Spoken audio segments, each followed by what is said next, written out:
Hey, what do you say, Seattle hockey fans? Happy Christmas, Merry Christmas, or just Happy Monday. I, of course, am your host, Erica L. Ayala, bringing you a special Christmas episode of Locked On Kraken, and I'm calling this one Voices of the Seattle Kraken, Past, Present, and Future. I'll give you a little bit more detail coming up on today's episode of Locked On Kraken. On today's episode of Locked On Kraken. You are Locked On Kraken, your daily podcast on the Seattle Kraken, part of the Locked On Podcast Network, your team every day. We are the Seattle Kraken.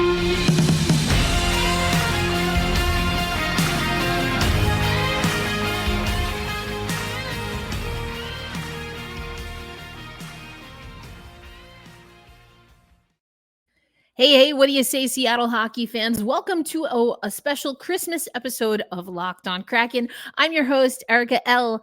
Ayala. For those who are celebrating Christmas, who have celebrated Hanukkah, or maybe are getting ready to celebrate Kwanzaa, thank you so much for making Locked On Kraken a part of your daily destination where we bring you your team every single day. Before we get into this special episode, I really want to say a heartfelt thank you. Thank you. It means so much that you listen in. I know there are so many podcasts in the world. There are so many hockey podcasts, and we have some amazing Seattle Kraken podcasts. So for you to join me here, I am honored. I am grateful. I am humbled, and hopefully I continue to find ways to level myself up and, of course, the coverage. And I thought this would be something fun, kind of playing on the old Christmas carol, but I do want to just acknowledge that there will be a clip that I share where you will hear from the late Andy Ide and a heartfelt just love and holiday cheer, not just to the Ide family and the greater Kraken community, but anyone who's finding the holiday season a little bit difficult. I myself have lost someone, and sometimes it makes the holidays a little harder. So I'm sending out some love to you as well. But for Kraken past, present, and future, here's how it's going to go.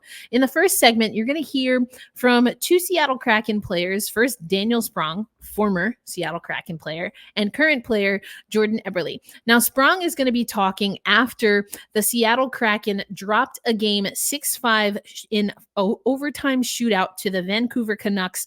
This was the last game before the holiday break last year on December 22nd, 2022. Very short comments from Daniel Sprong, who of course now is with Detroit.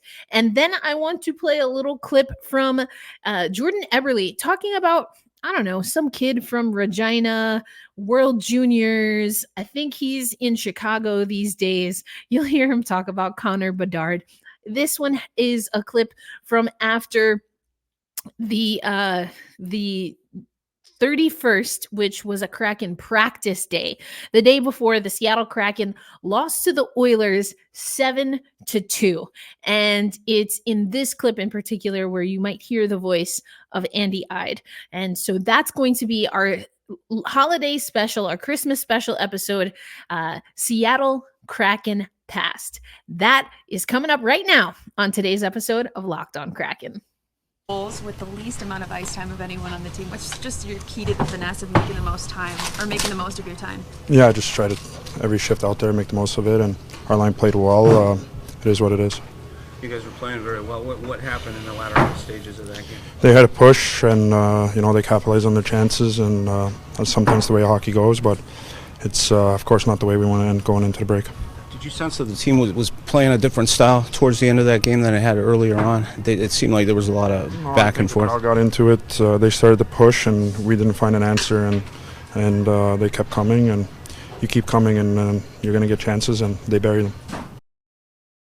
After a game like last night, is it better just to flush it or to spend time going over what happened?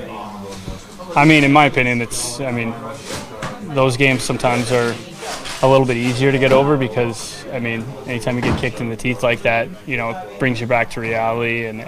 But that being said, you got to come to the rink and you got to, watch what's not going right. I think it gives you an opportunity when you come in like a day like today to get better. Really, that's all it is. Back to square one. You find a little bit of more passion in your game. You got to find a little bit more execution, a little more detail, and you just a little bit more fire. So, today was, in my opinion, one of the best practices we've had this year. So that's just, I think we have the group in here with resiliency and determination, and we want to be in that fight for the playoff spot. So, if today's practice was an indication of, how we're going to respond.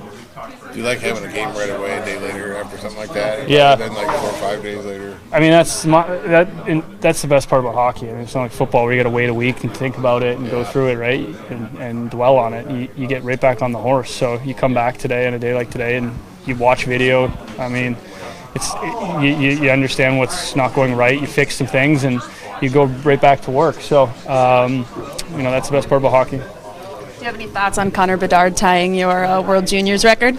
Yeah, I'm just shocked it took him so long. I mean, you watch the talent that kid has, and I've kept tabs on him just based on him being in Regina. That's where I played and obviously where I'm from. So, winning the first overall pick for the Pats and them getting an opportunity, I think, if I was a kid in Regina, I'd be going to every game just to watch him. So, I've kept tabs on him, and those are for me. Those are players that come around once every 15 years. He's that special. So it's been fun to keep tabs on him, and obviously they got some tough games coming up, and he's a big time player. So I'm sure he'll come through. Do you know him at all? Do you know him at all? Have you talked to him? No, never met him, never talked to him. I know some of the staff in Regina, and I've heard he's a great kid and a great leader, and nothing but high praise for him. What do you hope Shane takes away from this experience at World Juniors? I look back at my time and playing in it. I think as a Canadian kid, you grow up watching that tournament. For us, it was like a tradition around Boxing Day. You watch those games, and before making the NHL, you dreamed of playing in that tournament. So, when you get the opportunity, it's special. There's a lot of pressure that goes along with putting on the Maple Leaf, but it's a lot of fun. I think for him, just to try and enjoy the moment. You get to play with the best of the best. He's only 18 years old, and captaining a team, that's pretty special in itself. So, it just goes to show the leadership qualities that he has, and the special player that he is as well. So, the games only get funner too. I mean, it's a tough tournament to win, but as the tournament goes along, you get into the tougher games near the end in the quarterfinals and semis, and those are the fun games that you enjoy it. And he's lucky that he gets to play in Canada. So if I could, just enjoy as much as he can, and continue to win. Yeah. Thanks. In both clips, you'll hear the guys effectively talking about turning the page, feeling that they wanted a little bit more. And listen, we talked about it on yesterday's episode. I had a special Sunday episode. Good win that we got against the Kings to go into the holiday, and still things that the Kraken want to work on in the 2023 portion of the 23-24 season. And I'm going to take you back to the locker room after the win against the Kings, and we'll hear from Seattle Kraken players of the present summarizing where they feel the team is. We'll hear from Vince Dunn and a little bit from Dave Hakstol, head coach for the present, and then I'll talk to you a little bit about our not ghosts, but voices, if you will, of the future of the Seattle Kraken coming up on today's special episode of Locked On Kraken.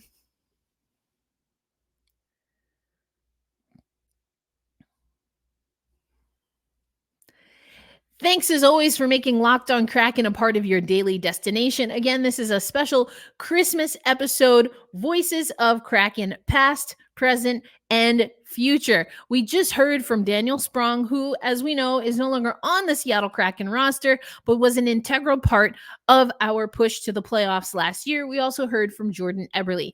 They were talking after two pretty big losses. And if you've heard me talk before, especially with Gil Martin, who you'll hear me speak to coming up later in this week for the Locked On NHL show, then you know that I felt that there was a massive turning point at the top of the year, January 1st, in that game against the Islanders. And well, January 1st is going to be another big day for the Seattle Kraken and, of course, the city of Seattle. We'll talk about that a little bit in our final segment and, of course, throughout the rest of this week. But now we're going to get to Voices of the Seattle Kraken present, and we're going to hear from Vince Dunn and our head coach, Dave Hakstol. 100 assists as a member of the Kraken. I know it's kind of a specific milestone, but does that represent anything to you to be able to be so key to the team's success? Yeah, I think I just try to take every opportunity that's been given to me in this organization, and they've given me a lot, so just try to grasp it whenever I can, and it's obviously a nice milestone for me, and fortunate to get the win tonight. I'm really happy for the guys to end on a good note going into the break here, and that's a really big 5 points on the road trip. You and Tatar connect on 2 different plays. Just what has he brought to this team in this last week? What have you noticed from his game and kind of the spark it feels like he's maybe provided you guys? Yeah, he's been great. I think you can probably relate to the Tolvanen pickup, kind of a sneaky pickup that no one really sees coming, and then he comes in here and makes a statement just like Tolly did. So he's been great for us. The chemistry he's found with Ebbs and Maddie, it's terrific, and that's what our team really needs right now. However we get it done, we just have to find a way to get wins here. Your team's been playing so well lately. I mean, are you looking forward to the way you're playing going forward? It's getting more wins. Yeah. You feel like you can. Yeah, absolutely. It's a dark place sometimes coming to the rink when things aren't going your way, and we haven't been a team that got quiet on each other. I think everyone would say the same, that we're a really close group in here, and we're not cliquey. Everyone's always contributing vocally in here, and I'm always trying to do their part. So I think teams go through adversity, but when you have a team that sticks together, you can find a way to get out of it. So I think going to the break, it's a good little mental reset for us, but by no means do we got to take our foot off the gas. There's a lot of work to do here after the break, but I think this is just a good feeling going into the time off. Performances stand out to you and that gave you guys the chance to win? Team performance, that's what stands out overall. I mean, good individual performances mixed in are very important. From goaltender on out, especially on the road, and we had other good individual performances along with that. But we continue to compete really hard as a group, and we were able to build a lead tonight, hold the lead all the way through, and that's the way you want to do it on the road. We're playing very consistent, so this doesn't change how we feel about where we're at. We've played very consistently over the last few weeks. I think we've got 1 game in our last 8 that we haven't got points. So, our guys are playing hard regardless of what our lineup may or may not look like. Whoever is available is going out and doing the job, working hard together, and we've put a good string together here. Now, 3 days will be that'll be valuable rest time. I want guys to be able to go home, enjoy Christmas with their families, and then we come back and quickly get back on the gas pedal on the 27th. Vince compared the impact that Tatar has been able to make, kind of like what happened to Eeli Tolvanen when you guys picked him up last year. What is it you think about the system that you guys play or the culture that you have that allows guys to just jump in and make that impact right away? Well, I would credit the players that are able to come in. Tolvi came in a different situation. He came in scratching and clawing for an opportunity. He was out of the lineup for a couple of weeks. He worked extremely hard while he was out of the lineup, and when he came in, it was obvious that he was hungry and he was ready. And he found a home with, chemistry-wise with his line mates pretty quickly. Tuna comes in a little different situation, but equally he was excited and hungry to come in and help us. And from a veteran player with that type of presence and the type of ability that he has, he immediately has found some chemistry now with Maddie and with Ebbs, and that's a real positive when you see that happen on the front end of a guy coming into the lineup. But for me, with Thomas, his presence is outstanding. Very, very smart individual player, and he brings that to the table to the people around him. And so, again, I said it a little bit yesterday, and I think you got the sentiment from both Dave and Vince. Good win, great goaltending, and there's still more work that needs to be done. But overall, good way to settle into this portion of the season, get to the holiday break, and then come back on the other side with a strong push through to the 2024 portion of the season.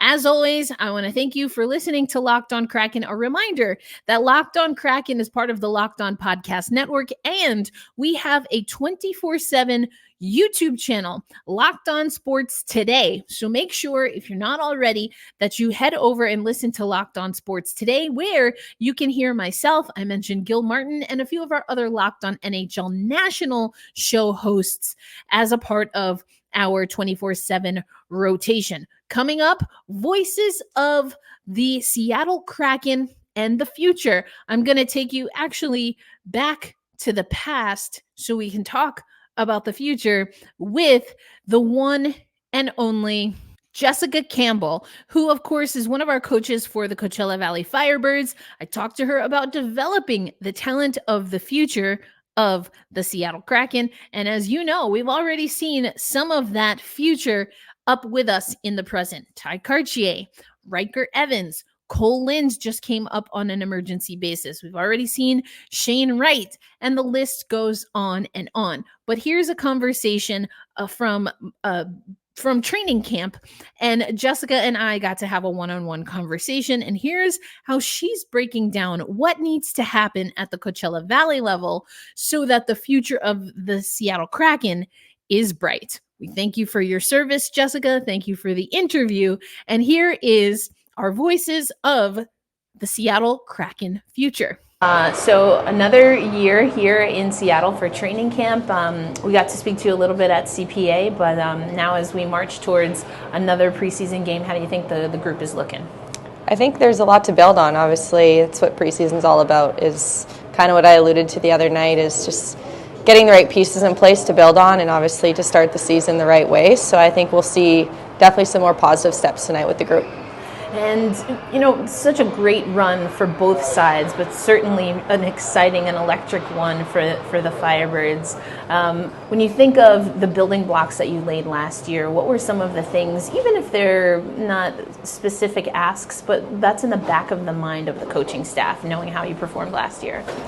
Yeah, I think if we take ourselves back to this time of year last year, you know, a lot of it was just creating that identity of how we wanted to play, the type of team we wanted to be, the ultra competitive spirit, and I think we had the right group of guys to accomplish that. And right from the very beginning, I think we saw a response from our group, and regardless of how they landed, you know, as a Firebird, for us it was just about instilling that competitiveness and the culture piece.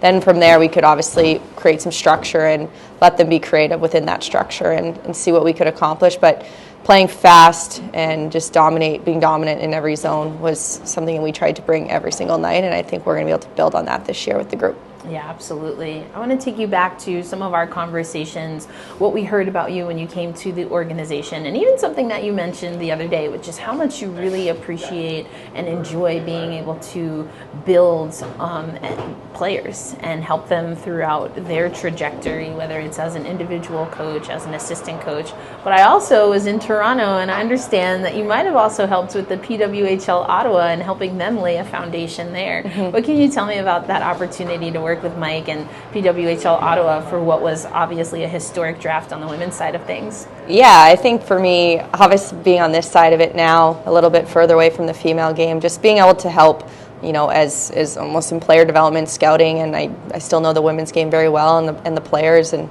being able to see it from a different lens perhaps and take some of my experiences now and to help Mike craft, you know, the right team that he was trying to build as well in Ottawa. So that was really fun for me and just a little bit kind of close to home feeling. So I'm very excited. Obviously it's what the game needs. Obviously the women that have been doing this and their former teammates, still friends, but seeing them have finally the stage and deservingly so get to play at the highest level and be paid to do so, it's awesome to see. So I'm excited for them. And I think back to your point, for me, as a, you know, prior to this role as a skating and skills coach with that background, I really take pride in the development of our players and the prospects and even the veteran players that are continuing down that path, right? And that's what it's all about. So with the AHL, I feel very fortunate now as an assistant coach to be able to blend that skill set and for me bring that to the table every day so that we're not only coaching the guys, but we're also supporting them with the development tools to work on their game individually. And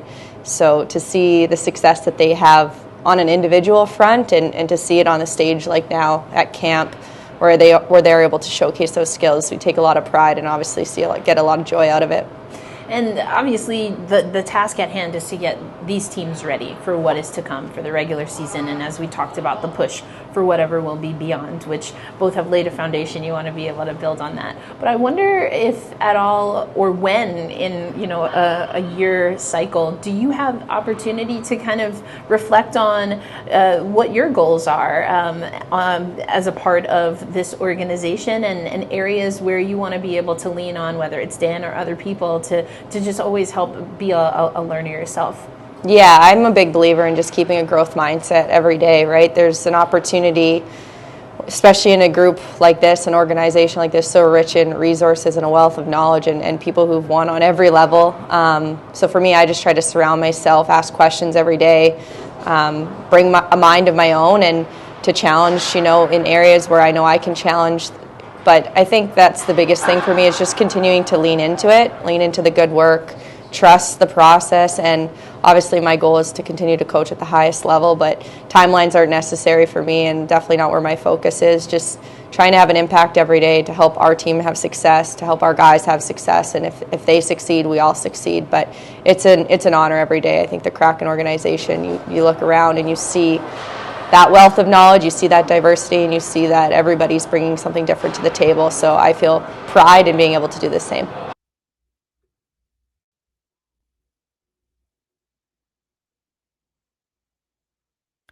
So I hope you enjoyed this special Christmas episode of Locked On Kraken, just taking some of the voices from past, present, and future. Some people that are still with the team, Eberle, Vince Dunn, of course, Dave Hakstol. Some people who are throughout our system, like Jessica Campbell, and of course, Daniel Sprong, who was with us last year, such an important piece for us last year, but has moved on. And as always, thank you so much for listening to Locked On Kraken. As I said at the top of the show, this can be a beautiful time. This can be a stressful time. This can be a sorrowful time for all kinds of different reasons. I just hope that, as always, you are kind to yourself. And if you're able, be kind to others and to one another as well. And we'll say later on in the week, as we get ready for Calgary and then Philadelphia, and then, of course, the Vegas Golden Knights, hold fast, stay true, and let's go Kraken. I'll catch you on the next episode. Peace.